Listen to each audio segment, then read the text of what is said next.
كيف تنجح في شركة ماي واي وتشرح مميزات العضوية؟ في 4 خطوات. الخطوة الأولى: تحديد الأهداف الشخصية. يجب أن تبدأ بتحديد أهدافك الشخصية بوضوح.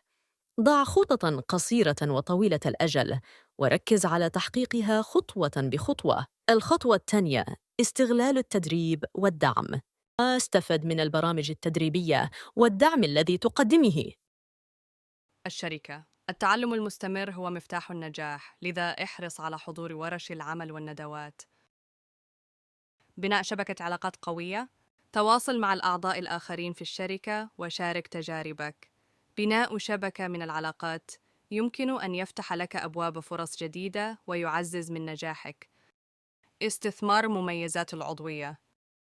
استغل جميع مميزات العضوية في ماي واي مثل الخصومات والعروض الحصرية. هذه المميزات يمكن أن تزيد من دخلك وتساعدك في تحقيق أهدافك.